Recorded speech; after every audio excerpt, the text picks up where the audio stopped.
Welcome to the Power of Love show, sponsored by the D.D. Jackson Foundation, where we shine a light on loss and grief and how it impacts our lives. We are here to provide hope, resources, and a community so no one feels alone in their grief. Enjoy the show.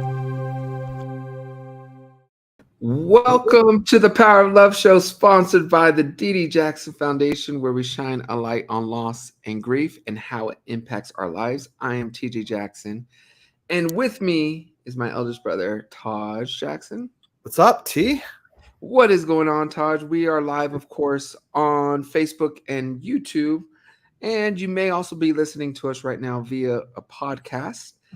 By the way, last episode we did was 250 episodes. Yes. Not all 250 are visual like this one, but if you found yourself either subscribed to our Facebook or YouTube channel, and this is how you're consuming our shows or our content, just know there are many more shows out there that you may not have listened to yet on a podcast. So whether that's Apple Podcasts, Spotify, Google Podcasts, make sure to check out our podcast, because that's also a way for you to listen to each and every show.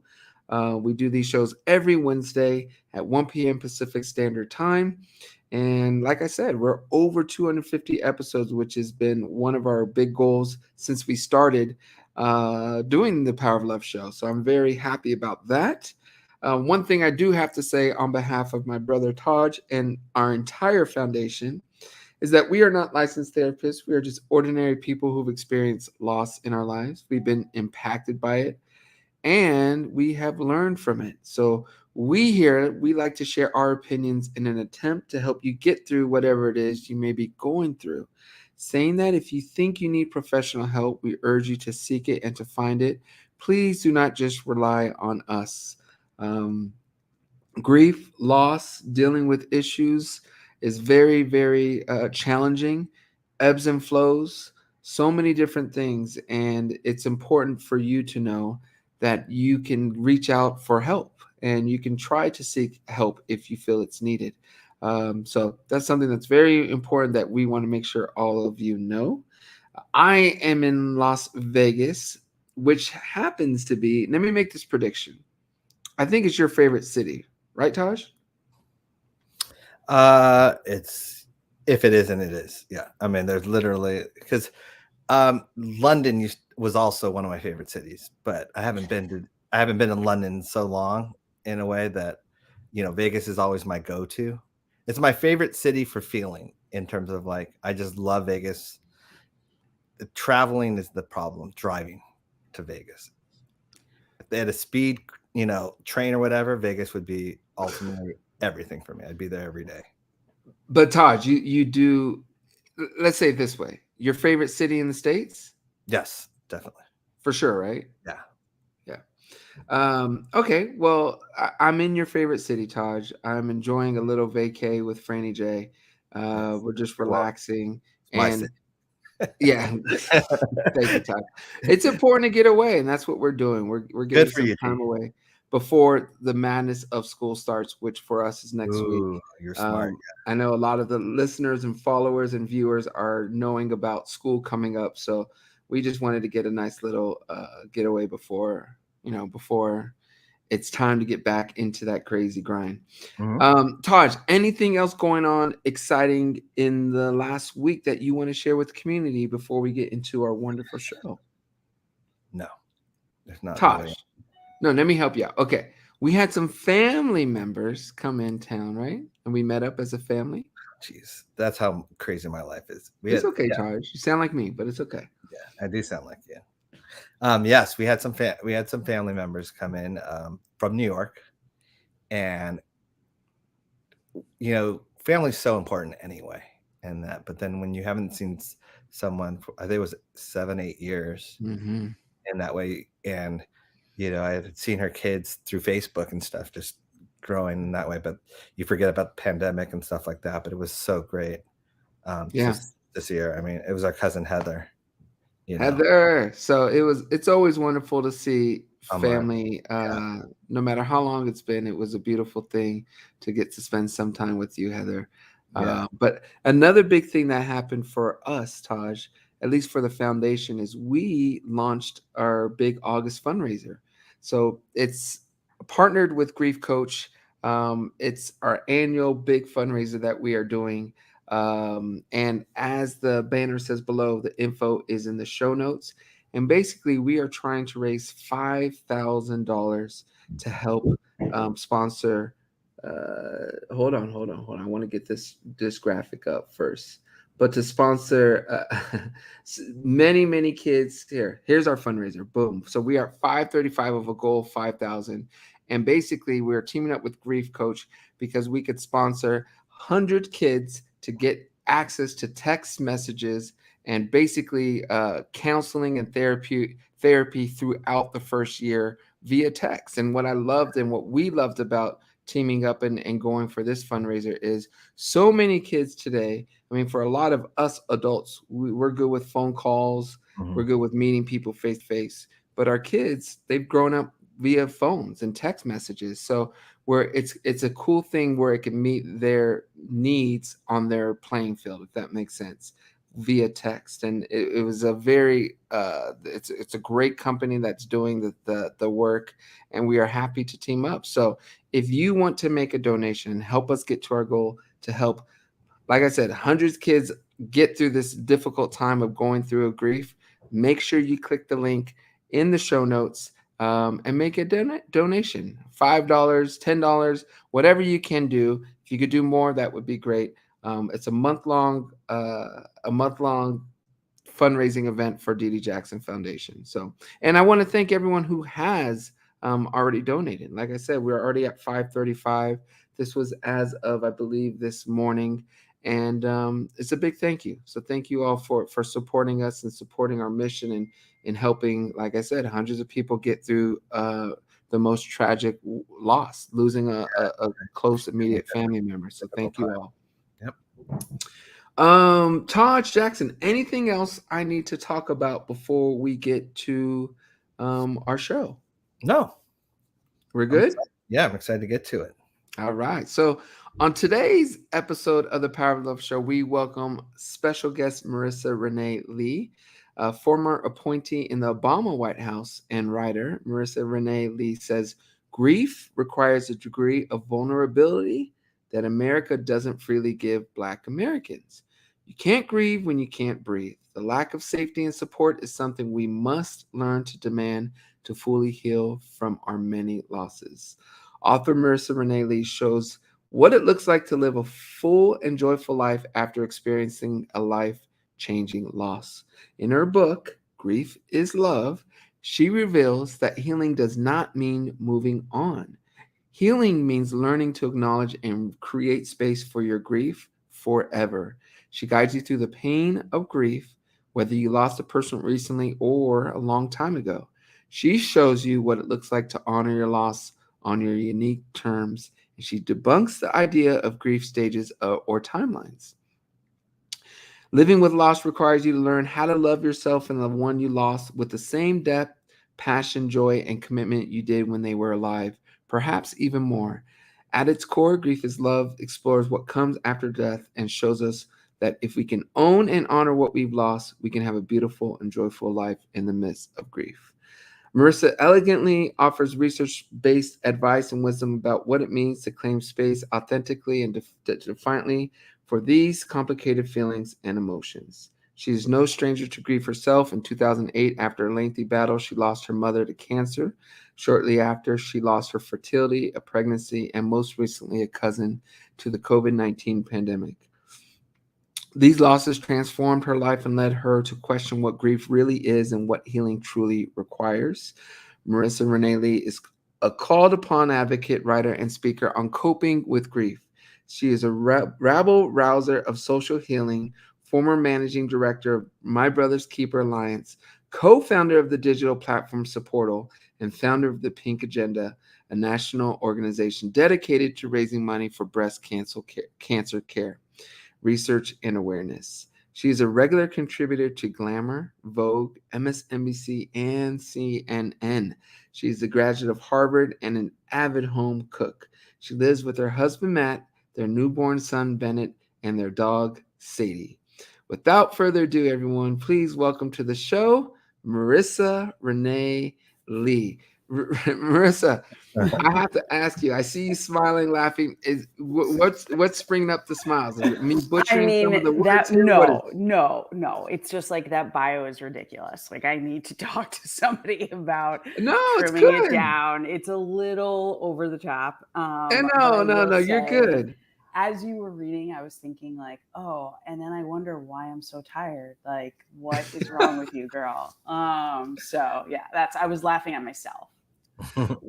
What in the bio says she's a rabble rouser of social healing. What is a rabble rouser? I haven't heard that term. It's basically a troublemaker. Oh, I did an interview, gosh, it was probably in 2016 or 2017 for the Chronicle on Philanthropy. And the reporter for the piece named me a rabble rouser for Obama. Like at the time, I was helping build his My Brother's Keeper alliance that's now a part of the Obama Foundation. And I'm sure I stirred up trouble lots of places. I'm sure I probably pissed some people off. I was aggressively trying to raise as much money as possible for boys and young men of color. And so he named me a rabble rouser. And for some reason, the title stuck.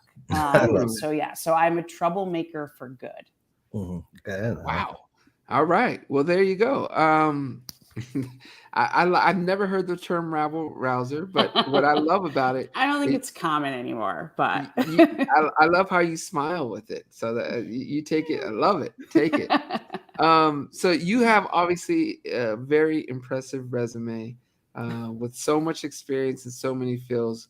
What inspired you to focus your book on grief? Because it seems like it could have been on many different things, but why grief? So I decided I was going to write a book on grief in 2008, in August of 2008. So right around now, a million years ago. It was 6 months after my mom died.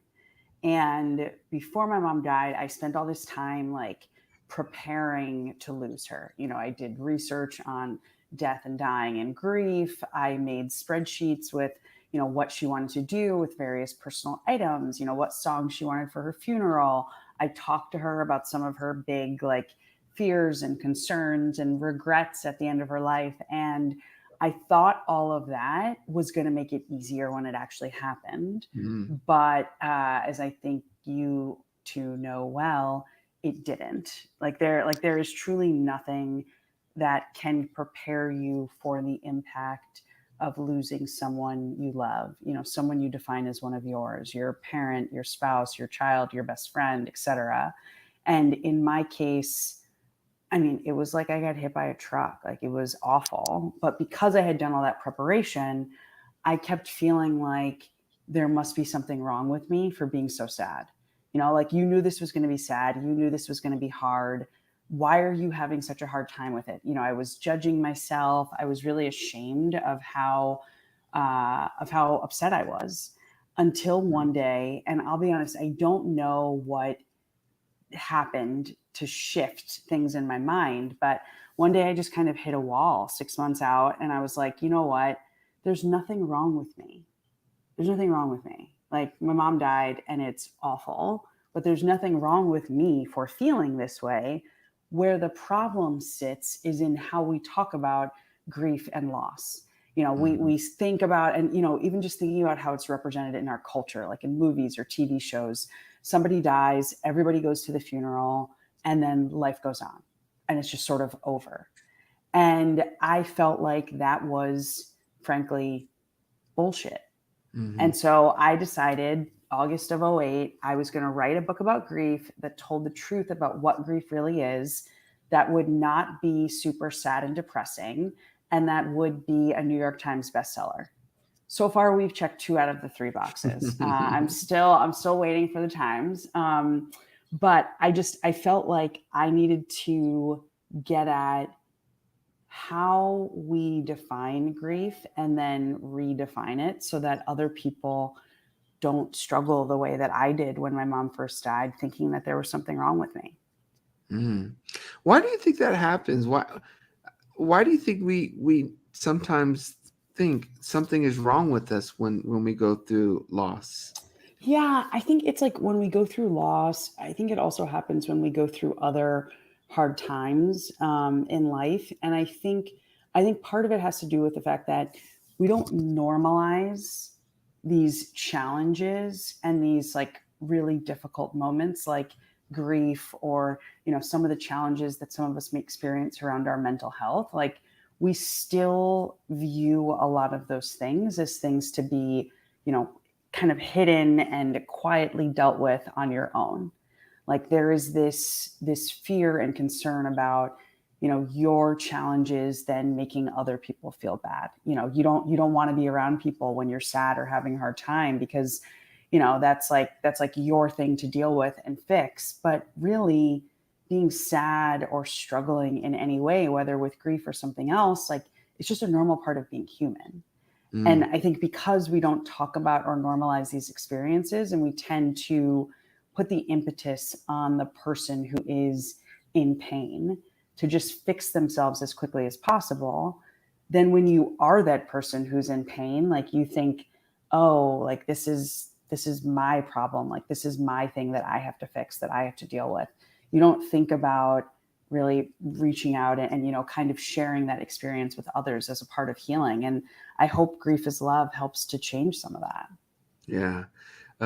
Again, we are talking about the book Grief is Love from author Marisa Renee Lee. I want to also showcase, here we go. Here's the slide. Thank you. It's pretty. For those of you who are watching on Facebook and YouTube, there is the book. There is also a really cool comment I saw from Jennifer, who says, I have the book.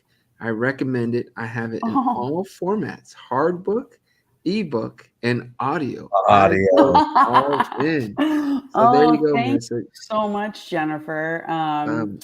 Wow, that is so lovely. Thank you. So we're talking about the book Grief is Love, Marisa Renee Lee's book. I do have a question. Who would you say is the audience for your book, and what can readers who decide to get the book, what can they expect? So I wrote this book for anyone who has experienced grief, and also for the people who are trying to figure out how to support someone who's grieving, who's recently gone through a loss. And I believe that it's a book that anyone who's dealt with grief of any kind, I center in the book my experiences of losing my mom and losing a pregnancy and losing my cousin. But I believe that the way that the book is written and the way that I define grief as the lived experience of learning how to live your life in the midst of a significant loss, like I believe that it applies to other things too. When I think about grief, for me, it's really all about the loss of a certain set of expectations that you had for yourself. When I was in my 20s, I expected my relationship with my mom to continue the way that her relationship with her mom continued through adulthood, and watching her become a parent, and going through all of these different life milestones. And that was suddenly taken away from me. So yes, it applies to death, but I think that can also apply to things like being diagnosed with a serious illness, or going through a divorce, or the loss of a job. That loss of expectations for yourself, of a set of hopes and dreams that you were counting on for your life. So I think it can apply for anyone who's dealt with any form of grief. One of the things that is somewhat unique about this book relative to other books out there in the grief space is that I am Black. It is written by a Black woman. And I definitely do try to address the different impacts of race and gender and class on grief and grieving and healing from loss as well. That's great. So where can people get the book, Marisa? You can find the book pretty much anywhere books are sold: Amazon, Target, Barnes and Noble. Also, a lot of local independent bookstores have it, so you can find it on Bookshop. And I would love for you to run out and buy it as soon as possible. Obviously, I think there's a lot of benefit. I swear. Cool. I have a question in terms of. Yeah. I always ask this in terms because I think it's making that step to create a book or to make a book in that way. Was that intimidating at any point, or is it something that you knew you had to do? Because oh Lord, so this book is something that I feel like has been living inside of me, that I've been thinking about, and that I've had sort of in the background of my brain since 2008. But there's a lot of reasons why it didn't get started until 2020. Starting with just, it is really intimidating to write a book. As a first time author, like I didn't know anything about the publishing industry and like editors and agents and, how the contracts work and what the process is like. Like I didn't know anything. And I was determined to get this book out there eventually. But I think in my case, I was really lucky with kind of how it all came together very quickly based on an article that I wrote in the spring of 2020. And even so, like, even though I had a ton of support in terms of, family and friends cheering me on and an amazing, brilliant editor and an agent who was supportive, like there were so many times where I was just like, what the hell am I doing? Lots of like imposter syndrome type vibes, feeling like I'm not actually a good enough writer to write an entire book. And, also books are kind of long. Like, do I really actually have that much to say about grief? And then I also, and this ended up very positive, but, my husband said to me one day, like, what makes you a grief expert? Like, why should somebody buy your book? And I didn't smack him or anything like that because I realized he was asking it as a way of being helpful. And I said, you know what? Like, I am not a grief expert. Like, if you were to drop dead tomorrow, somebody would probably have to come scrape me up off the floor. Like I would be a mess. So why don't I tell my story and share, what I think grief looks like, what I think healing looks like, supported by research. So like, why don't I actually leverage the true experts, the people who have doctor in front of their name, who are doing research day in and day out on grief and loss and trauma and racism, and make that what this book is about too. And that, it was a moment that started out as one of like insecurity that actually turned into something I think really positive, because now everything in Grief is Love is supported by the leading research and data connected to grief and loss and healing. But yeah, it was super, super intimidating. Super intimidating. So if anyone out there is like, oh my God, I could never write a book, you can, but it is intimidating and hard, but like you can do it. Yeah. So you may have answered this question in that answer, but when it specifically. So what would you say was the biggest thing you've learned about yourself while writing Grief is Love? Oh man. And then on top of that, I would like to know how your grief changed. Did it change? Okay. Did it change? I should say, did it change before I say how it changed? Did it change or shift during the process of bringing the book to life? So first to that question, yes, I'll come back to that. What is the biggest thing I learned about myself? I think one big surprising thing that I definitely struggled with, that was like a few sessions in therapy. I realized that I was mad at my mom.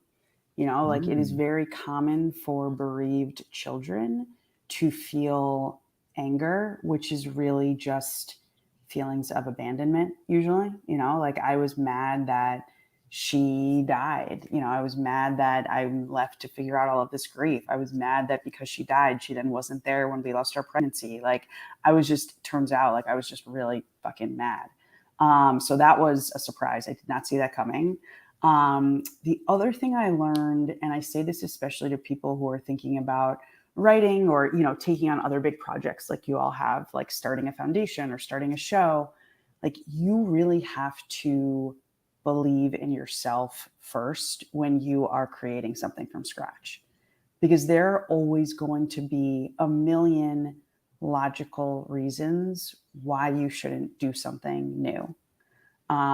And so if you are, watching this show and feeling like there is something that you want to do with your grief that is, more than just figuring out how to live with it and, going to therapy, et cetera. Like if you have a book, if you have a podcast, if you have some idea for a project, like if you believe in it, like you have to hold onto that belief tightly in order to actually see the thing through. And I think, from the process of writing the book, I realized that I actually didn't believe in myself enough and had to figure out how to get there. And it took a minute, but obviously I got there and the book came out and it's all great. And I'm incredibly grateful, but it's really, really hard. And one of the things that one of my girlfriends said to me one day when I was complaining to her about, just how hard it was to write this book, she said, things that are hard have the power to transform us. And we get to decide what that transformation looks like. So in response to your other question, like, yes, my grief has changed. And I think this book and, everything that I had to do to put it together gave me more opportunities to heal myself in different ways. I learned a lot about so many of my tendencies and, even just like how I move through the world on an ordinary Tuesday, how much of that is connected to becoming a young caretaker for my mom and then, watching her die. So like, I feel like I developed a better understanding for myself.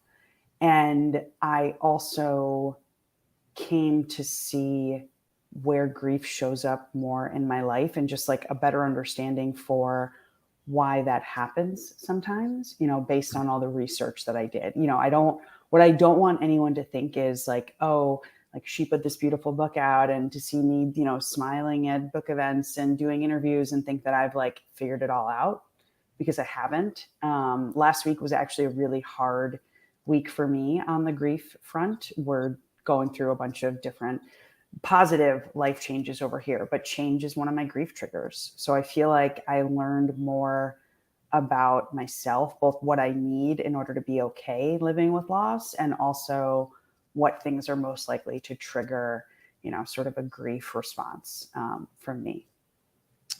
Miss Silent Siren says, I need to get my hands on this book, but just listening and absorbing the conversation really is helping me. Constantine says, I just purchased your book. Thank you. Yours truly, April says, I'm going to purchase 2 copies for 2 people that I know are going through grief right now. Jiang says, I will purchase this book. I feel it's going to help me cope with the passing of my grandparents. I lost both of them last year. I'm sorry. I do want to ask you, what would you say to someone who's dealing with a first loss or doesn't have much experience going through such a pivotal and life-changing moment, such as losing a parent or grandparent or sibling? What would you tell them? So, I mean, the first thing is always just, I'm so sorry. Like I think there is nothing that any of us can say to someone who is like just now experiencing grief for the first time, like just lost a parent today, for instance. But I still think it's important to like acknowledge it and say that I'm sorry. And then I would tell them that whatever you're feeling today as like not okay as it is, like it is okay. And it is perfectly normal, like no matter how destroyed you feel by what has just happened. Like, I think it's really important to normalize the experience of pain and devastation. Because if you just lost someone who you identify as one of yours, like that's probably what you're feeling. And that is okay. It is normal. It's really important to name those feelings. And so I hope that you'll give yourself permission to do that. And then I would just encourage them to extend themselves a lot of grace and compassion. Like early grief is a dark, hard, heavy place. And, I wish that someone had just encouraged me to just kind of be with that and not suppress it, not ignore it, not try to shove it down, not constantly reach for distractions. Like those were all the things that I did right after my mom died, because I felt like I couldn't deal with the pain. Like it was too much and I feared that it would overwhelm me. But the research tells us that the only thing that makes feelings that are, difficult to deal with and difficult to process worse is when we don't acknowledge them.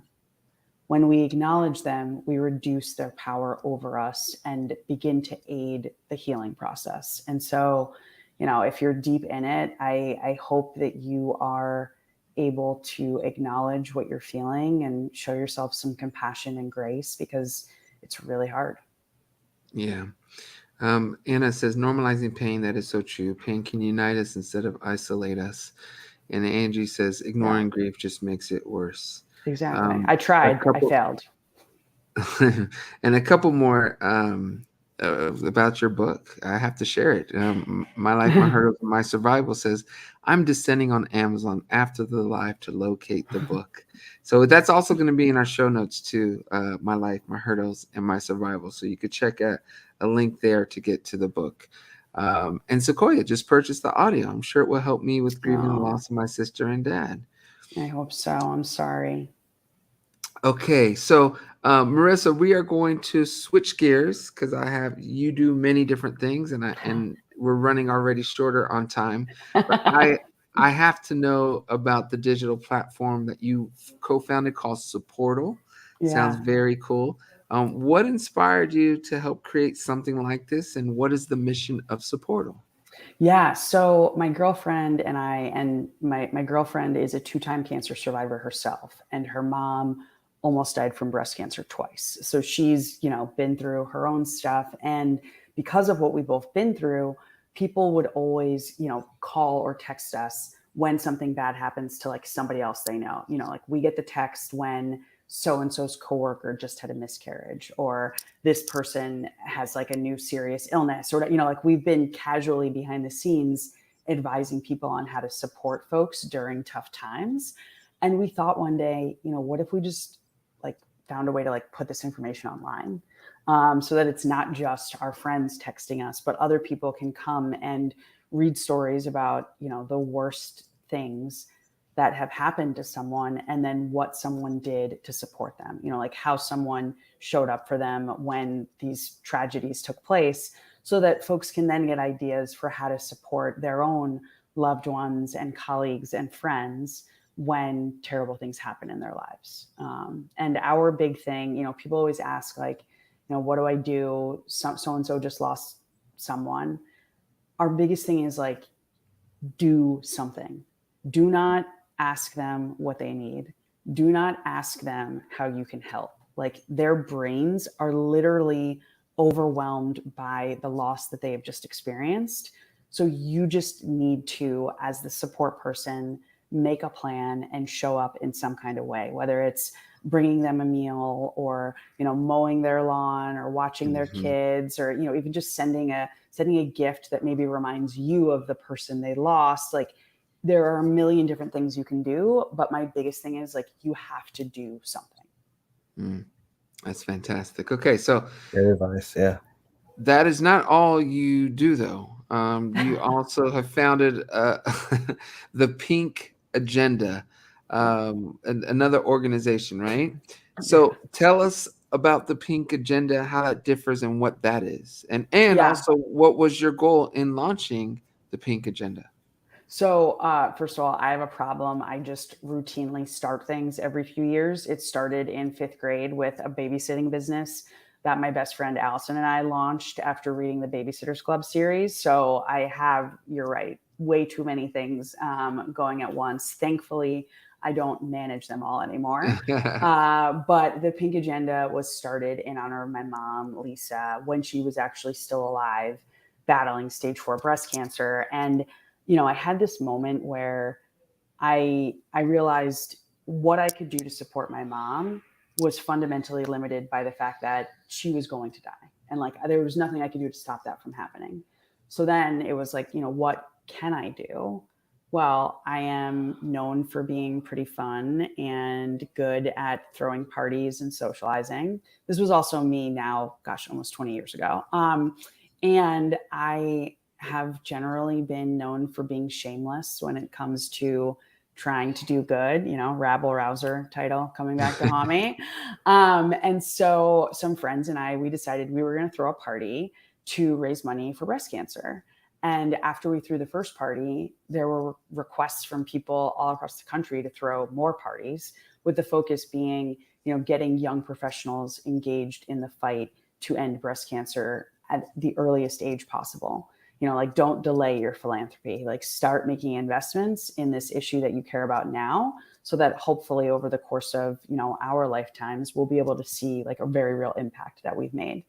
And so once the interest was there, we were like, okay, I guess we have to figure out how to start a nonprofit. And a bunch of 23 and 24-year-olds started an organization that now lives with the Breast Cancer Research Foundation as sort of their vehicle for engaging young people in the fight. That's great. So cool. So, and then also you've graduated from Harvard, which I did. Is an amazing compliment. You wrote a critically acclaimed book where, in appointing the Obama White House, you are a wife and a mother who has founded organizations and digital platforms. We named some of them. Another question is, did grief affect any of your life accomplishments along the way? Oh, yes. And if so, how? Yes. And then second, it begs the question, what is next for you? So, because I'm curious, with all that you've done, I would love to know how grief has shaped your road to get there. Oh, I will tell you from the beginning. So, my mom first got sick when I was 13. And I, at that point, was already like nerdy, high achieving kid trying to start all sorts of good trouble. And I decided that, no matter what was going to happen with my mom, I was going to do everything I could to help my dad, like take care of her. Because, at that point she had MS, but I was also going to do whatever I could to make her proud, because like that was like the least I could offer, And so from that point, I became even more hyper competitive and intensely focused on excelling at school, starting organizations at school. I started a nonprofit when I was 15, focused on mentoring at-risk youth. Like, I was like on it because I felt like that was the best thing I could do to help my mom. And then I was fortunate enough to get into Harvard. My essay was about my mom and like being a young caretaker and how challenging that was. And I thought at that point, like, okay, now I'm good. I'm going to be able to graduate, get a good job, continue to help my mom and dad. And then the week I was graduating from college, she was diagnosed with breast cancer. And so, even though I just graduated from Harvard, I felt like I should take a year off and just like help my mom and dad figure this out. And so that's what I did. And then once things were stable and I went to work, one of the first things I did, not as a part of my full-time job on Wall Street, was start the Pink Agenda, this breast cancer nonprofit. Because once again, I felt like, I want to do whatever I can to support my mom and make her proud and bring her as much happiness as possible in whatever time she has left.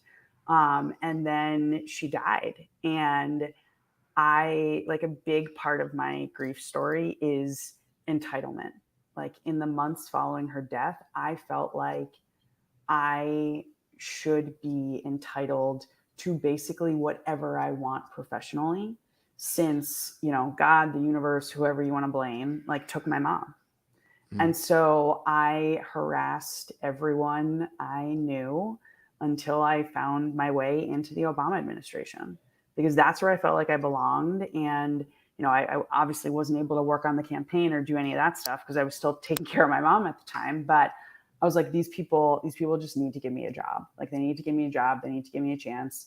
And I got them to do that. And I got to spend 4 years between the Small Business Administration and the White House working on issues that I really cared about, and, having an opportunity to focus on, my career and doing things again that I felt like would make my mom proud. And And I stayed with the president in a variety of roles until 2017, at which point I decided that I wanted to do something in this space around grief and healing and trauma. So again, motivated by my grief. And that's when we founded Supportal. And at the same time, I also run a small consulting firm. And then it was my pregnancy loss and being forced to confront all of the grief that came with that in the midst of a global pandemic when we were all grieving that led to Grief is Love.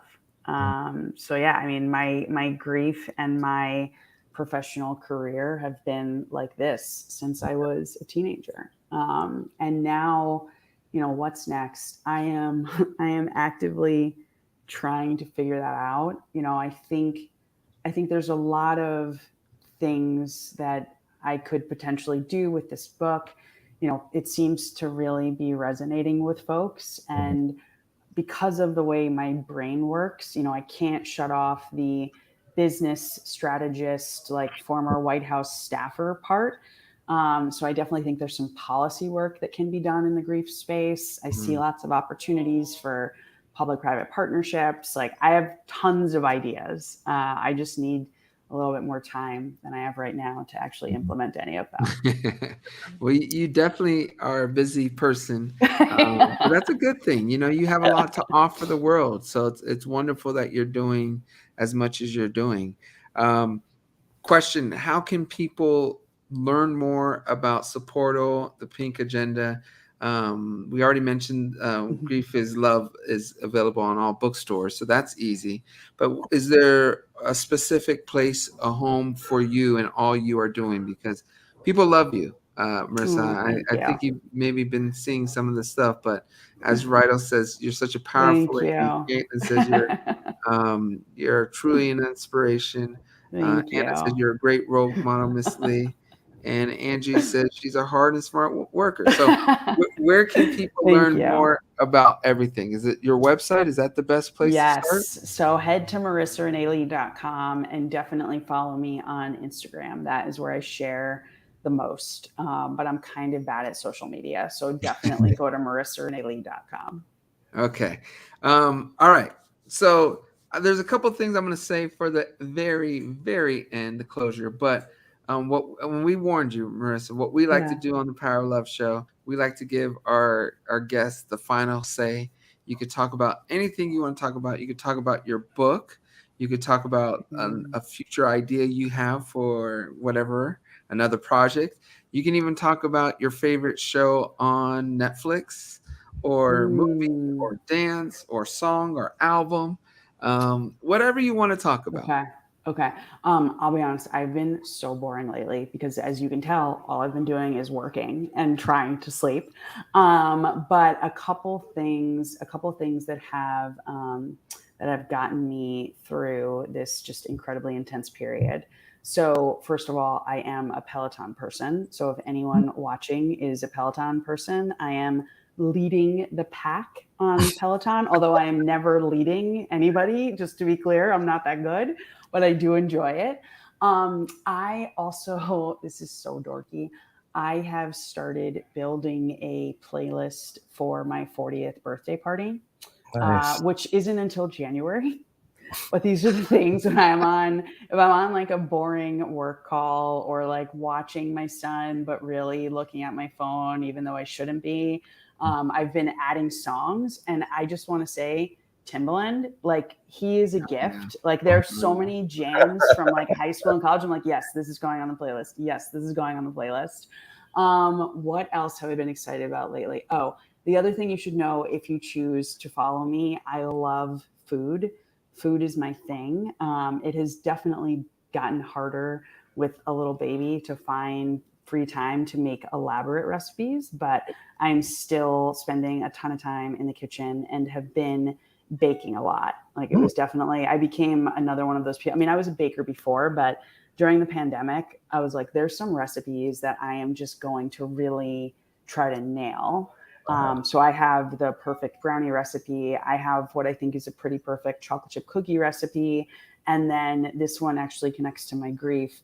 I wanted to perfect a like traditional yellow cake with chocolate buttercream frosting and rainbow sprinkles.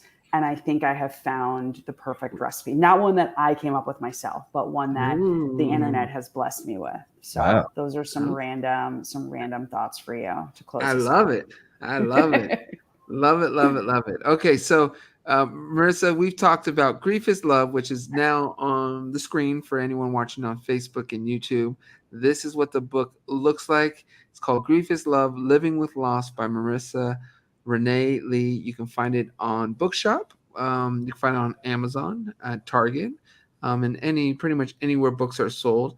And as we have mentioned, there is also an audio book. A couple of you have already downloaded that. And Constantine says, I love that you are narrating your audiobook. You have a beautiful voice. I love it too. I love it when authors do their own narration. I have to tell you guys just real quick. I know we're probably at time, but a story about the audiobook narration. So let's hear it. There was all this back and forth because I agreed to do it. My agent was like, they're not paying you, whatever. I was like, no, but it's my book. Like, I'm going to do it. It's not going to be a random person. So because of all that back and forth, then when we finally nailed down the dates to record, I ended up being in the recording studio, reading this book during the 10-day period between my mom's birthday and the anniversary of her passing. So it was like so emotional. Like I had to stop when you get to the scene where I actually like talk about my mom dying, because it was just like this is the time of year when it just, oh my God, it was so hard. So anytime anyone is excited about the audiobook, I'm so grateful, because it was not easy to get that together. Well, you have people out there, as I've mentioned, and Taj is a big audiobook guy. He always asks our guests, is there going to be an audiobook? So because we beat him to it, he didn't have to ask that. But there's many out there that enjoy audiobooks. So I'm very happy you did that and thought of them. Yeah. Some other comments I want to share is, here's Caitlin, who says, what an amazing resource you have welcomed into the world. You should be so proud of that accomplishment. The grief community thanks you. Completely agree. She also says, this is a quote you did, things that are hard have the power to transform us, and we get to choose what that transformation looks like. She loved that quote. Paula also says, yes, grief is love. If you didn't love them, you wouldn't experience it as hard and for so long. Thank you for reminding me that my grief is not just tears and loss, but simply my love for my dad. It's beautiful. Yes. That's wonderful, Paula. And again, thank you, Marisa, for reminding our community of that. Another thing we have to do is highlight some super chats that came in. Most of them are geared towards your birthday, Taj, which is what, tomorrow? Yes. Happy early birthday from Lala Chan. It says, happy early birthday, Taj. Hope you have many more birthdays to come. Me too. Yours truly, April, with the super chat, says, happy birthday, Taj. May you have many more blessed years. Love you. Jennifer, who says, early born day, Taj. If we donate today on here, super chats, will this money go towards your fundraisers for a grief coach? So proud of you, meaning through these super chats. Yes, so Jennifer, YouTube takes a small cut of these chats, but what we get goes into our programs, and this month, starting with this show, they will all go into our fundraiser as well for Grief Coach. Miss Silent Siren says, happy early birthday, Taji. Caleb says, happy birthday, Taj. Wish you many more to come. I've just made a 3T fire video for you guys. Very cool. And then Philippa, Taj, says, happy birthday, Taj. May God bless you today and every day. So, and then you got a bunch of others from our community wishing you the absolute best, Taj. But it's not your day. That's tomorrow. Yeah, I knew you weren't going to let it last. We're done. We can stop talking about it. If this was on your day. Well, happy early birthday. Thank you. Yeah, Marisa, August is always like bittersweet, TJ. You know why? Because it's just like August starts with my birthday, but then ends with the passing of my mom's anniversary thing. So August is always a weird month. So I never always lean into my birthday because I know what's coming up in that way. Yeah, no, that's real. I appreciate all the birthday things. That's hard. Marisa, I want to thank you on behalf of Taj, my eldest brother, and the entire Dee Dee Jackson Foundation board and the community. I want to thank you for sharing your wisdom, for spending some Absolutely. time with us. We learned a lot. And again, for anyone out there, it's an amazing book. So many of you guys out there have already been picking it up. It's called Yeah. Grief is Love, Living with Loss by Marisa Renee Lee. It's available on all the places you get your books. Amazon, Target, Bookshop is a place I didn't even know existed, but I'm going to mention it like I knew. But yes, Marisa, we just want to thank you for joining us, and we hope Thank you you. enjoyed your time. You're Oh, welcome this was back great. anytime. Maybe when the follow-up book comes out. Just saying it, just saying it. But no, really, anytime you want to come back, you're more than welcome. We believe in helping anyone get through grief, and that's also sharing what other people are doing. So any other projects you have, please let us know, and we'd love to broadcast it and help people find it. Thank you so much. Taj, am I missing anything else, Taj? No. Well, okay, so there is one more big thing that just came through the wire I have to highlight, and that is a generous super chat from Jennifer, who says, thank you, trying to add it all up, donations, B-Day love to Taj, and much love to Marisa Renee Lee. Buy your book, and much love to Taj. Jennifer, thank you so much. This will definitely help our fundraiser, so thank you. And Jennifer, Marisa, I think you saw it from earlier. Jennifer's a big supporter of you. Yes, You had your book so in much, every Jennifer. format, and thinks the world of you. Okay, we are going to sign off. We will be back next Wednesday, everyone. Again, in the show notes, you'll see a link to the book, Marisa's book, but also to our fundraiser we are doing. We love you all. Please be safe. We will be back next Wednesday at 1 p.m. And that's it for now. Please be safe and enjoy the rest of your week.